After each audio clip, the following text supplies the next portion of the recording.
Apa yang Petrus sudah lakukan? Petrus hebat, Petrus beriman. Dia mulai menjadi sombong. Jadi apa Bapak Ibu Saudara? Tahu dari mana Pak Petrus jadi sombong? Coba buka. Markus 14. Markus pasalnya ke-14 ayatnya ke-29 sampai ayatnya ke-31. Dikatakan seperti ini. Markus 14 ayatnya ke-29 sampai 31. Kata Petrus kepadanya. Baca sama-sama dengan saya. 1, 2, 3. Biarpun mereka semua tergoncang imannya. Sama-sama katakan apa? Sombong banget.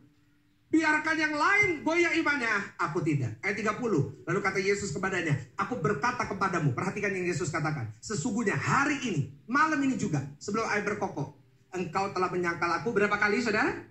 Yesus sudah ngomong, hei kamu jangan ngomong gitu. Nanti lihat, kamu akan menyangkal. Perhatikan ayat 31. Tetapi dengan lebih bersungguh-sungguh Petrus berkata. Bahasa Surabayanya.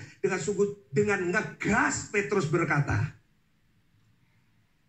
Sama-sama baca dengan saya. Sekalipun aku harus mati bersama-sama dengan engkau, aku takkan lihat kesombongan.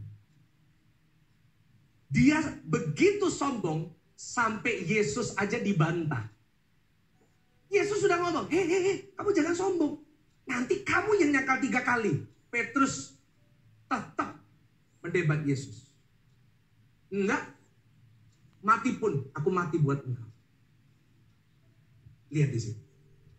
Petrus melakukan begitu banyak buat Yesus. Mungkin kalau hari ini sesuai konteks, Petrus adalah seorang pelayan Tuhan. Dia udah ke gereja, dia udah pelayanan, dia udah memberikan perpuluhan, dia udah ngelakuin semua buat Tuhan. Dia melakukan yang baik buat Tuhan. Tapi bahayanya orang yang sudah melakukan banyak buat Tuhan adalah dia bisa jadi apa? Banyak orang tanpa sadar jadi orang yang sombong. Kenapa kita jadi sombong? Karena kita merasa kita sudah banyak buat Tuhan. Aduh Pak, lihat yang lain. Gak ada yang mau ibadah, saya udah ibadah dulu.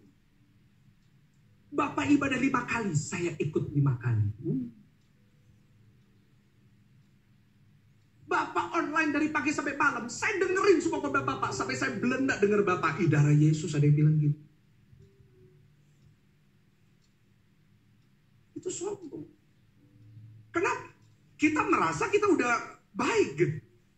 Pak, hidup saya gak pernah jahat sama orang Pak. Saya selalu ngelakuin yang baik Pak. Saya rajin memberi perpuluhan. Saya rajin memberikan buat orang miskin. Kalau kita tidak hati-hati, kita mungkin melakukan banyak buat Tuhan. Kita mungkin bergereja, kita mungkin pelayanan. Tapi bisa-bisa jadi sombong rohani gitu.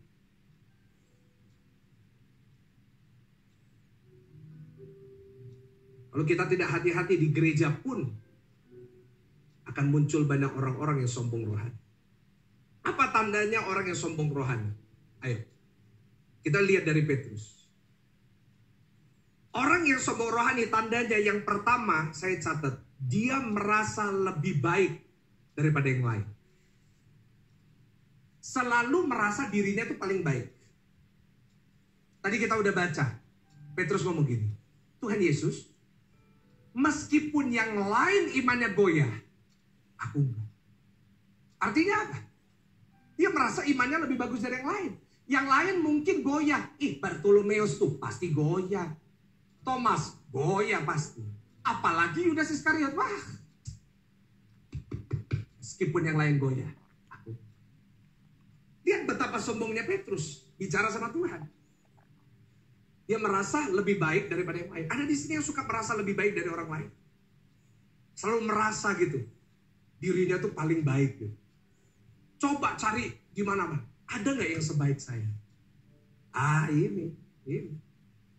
Merasa dirinya orang yang paling baik. Itu tandanya orang sombong rohani. Yang kedua, apa tandanya orang yang sombong rohani? Selalu suka mencari kesalahan orang lain. Ulangi sama saya. Selalu apa saudara? Ini bahaya.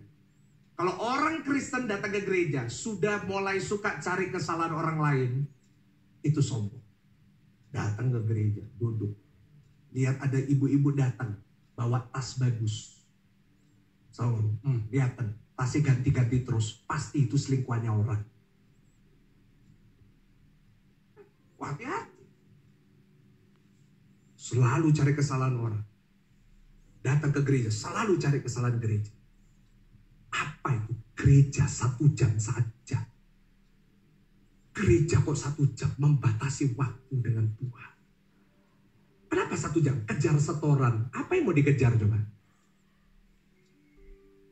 Tapi lihat sekarang. Dulu yang ngomongin gereja kok 1 jam. Sekarang semua gereja 1 jam. Kita aja yang 1,5 jam. Ada yang bilang, Pastor, namanya kan GSJS. Bukan lagi gereja 1 jam saja. Tapi gereja 1,5 jam. Oh ya boleh juga. Tapi gitu. Ada orang ke gereja itu selalu cari kesalahan.